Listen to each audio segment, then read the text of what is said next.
Today's my birthday. I'm turning 20, and for some reason, this number feels strangely symbolic. Not because 20 is some magical point where you suddenly understand life, but because it feels like standing on a small bridge between two versions of yourself. On one side, there's the person you used to be, the teenager who thought the world was simpler, who believed that by the time you reach 20, you would probably have things figured out. And on the other side, there's a realization that no one actually has everything figured out, and that life is such more complicated but also much more interesting than you imagined. Over the past few years, I started noticing small lessons appear in my life. Some of them came from mistakes, some from watching other people, and some simply from time passing and perspective changing. None of these realizations are revolutionary, and maybe some of them will sound obvious, but the strange thing about obvious truth is that you often understand them only after you have lived through them yourself. So I thought it would be interesting to sit down and reflect on some of the things I have learned before in 2020. These are not rules and they are definitely not universal truth. They're simply the lessons that shape the person that I am right now. One of the first things I've learned is that you shouldn't claim on a mistake just because spend a lot of time making it. There is something in human nature that makes us reluctant to let go of things we invested time and energy into. We stay in the wrong job because we already spent years building a career. We remain in relationships that no longer make us happy because we remember how much effort we put into them. We continue pursuing ideas that clearly do not work simply because we have already walked so far down the road. But time invested doesn't magically transform a bad decision into a good one. Sometimes the bravest thing you can do is simply admit that something isn't working and walk away. Another realization that slowly became clear to me is that if you want a life you have never had, you will eventually have to do things you've never done. It sounds obvious when you say it out loud, but many people, including myself at times, hope that change will somehow arrive while we continue doing exactly the same things. Growth almost always requires stepping into familiar territory, trying things that feel uncomfortable, and accepting that you might feel alone that way. Something that helped me avoid unnecessary frustration is remembering not to compare my beginning to someone else's middle. In the age of social media, it's incredibly easy to feel like everyone else is moving faster, achieving more, or living a better life. But what we often forget is that we are usually comparing our starting point with someone else's highlight moment after years of invisible work. Everyone's timeline is different, and measuring your progress against someone else's journey is rarely fair or useful. Speaking of social media, another realization is that it is not reality. Social platforms are essentially highlight reels where people create the most exciting, beautiful, or impressive moments of their lives.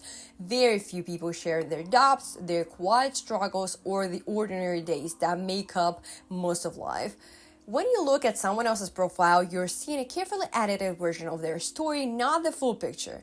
Remembering this helps protect your perspective. I also began to notice that if you really want to understand someone else's character, it's much more revealing to observe how they treat the people closest to them than how they behave towards strangers. Being polite to strangers is easy because those interactions are short and require little emotional investment. But the way someone else treats their family, their closest friends, or the people who depend on them says much more about who they truly are.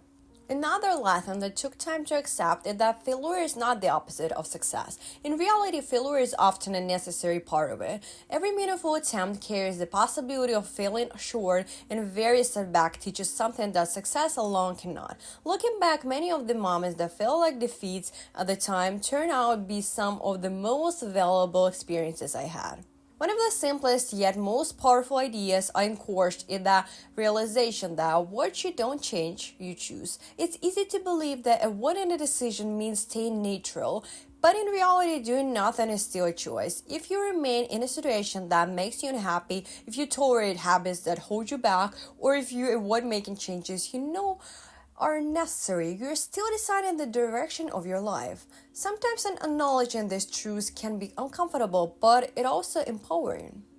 There is another metaphor that resonated deeply with me. Sometimes you have to close the window that hurts you, even if the view from it is beautiful. In life, we occasionally encounter situations that look appealing from the outside, but quietly drain us from the inside. Letting go of something that once felt meaningful can be painful, yet protecting your peace is often more important than holding on to something simply because it used to be good.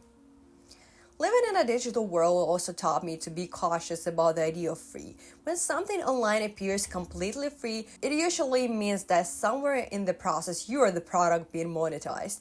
Whether through data, attention, or influence, there is almost always an exchange happening behind the scenes. At the same time, I realized that joy does not require the complete absence of sadness. Many people imagine happiness as a state where all difficulties disappear, but real life rarely works that way. Joy often exists alongside uncertainty, responsibility, and even moments of grief. Learning to appreciate small moments of peace while accepting that life will always include challenges has been an important shift in perspective. Another quiet realization is that it is far better to be real than to appear impressive.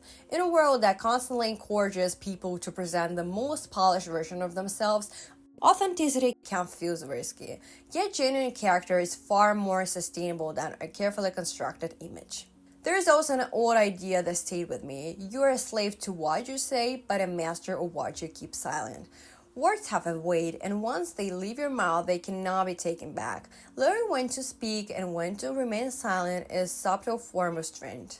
Something else I've noticed is that people rarely know what your original plan was. Because of this, we often waste energy explaining ourselves or imagining what others might think about our decisions. In reality, most people are too occupied with their own lives to analyze every detail of yours.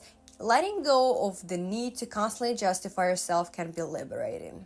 Another difficult lesson is understanding that sacrifices made of others are not always appreciated the way we imagine they will be. Sometimes you invest time, energy, and emotion into helping someone only to realize later they never ask you to do so. In those moments, it becomes clear that true kindness should come from choice, not from expectations of gratitude.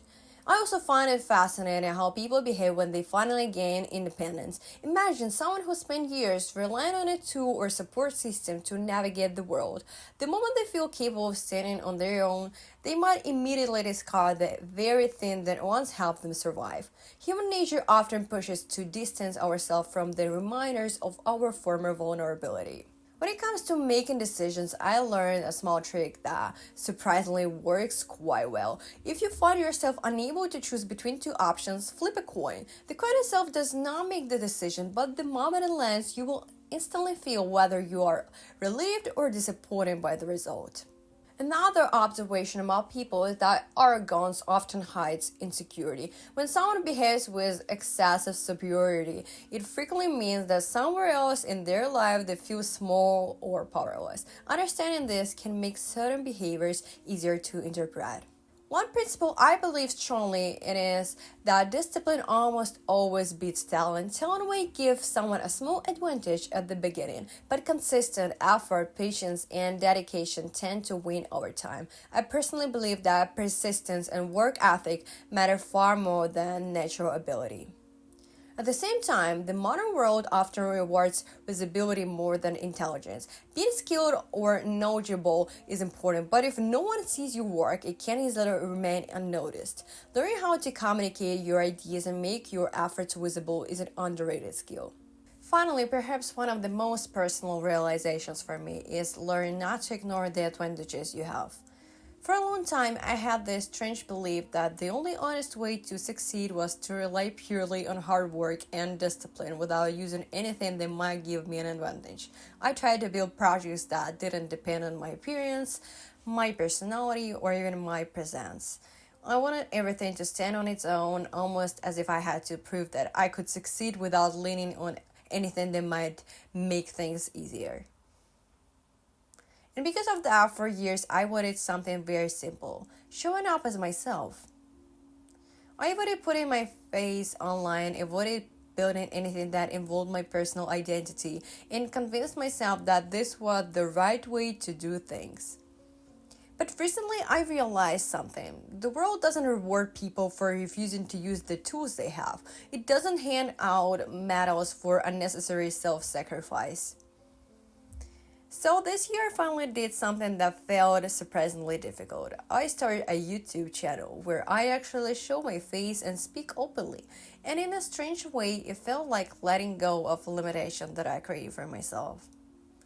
Because the truth is that everyone has different forms of privilege, whether it's appearance, resources, connections, intelligence, or opportunities. Pretending those things do not exist doesn't make the world more fair.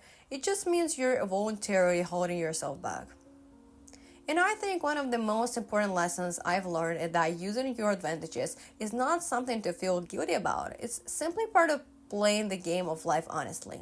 Looking back at these realizations, I know that many of them will probably evolve as I grow older. The person I will be at 25 or 30 might look at these thoughts and see them differently. But that's the beauty of reflection. Each stage of life offers its own perspective, and capturing those perspectives allows us to see how far we've come. Turn 20 does not mean having all the answers. In fact, it often means realizing how many questions still remain. But if the past 2 years taught me anything, is that growth happens quietly through small lessons collected over time. And maybe that is the most comforting realization of all. Life isn't about knowing everything, it's about continuing to learn. So guys, I hope this video was helpful for you, and yeah, that's it. Click the like button, subscribe to my channel, leave comments if you have some thoughts, and see you in the next video. Bye!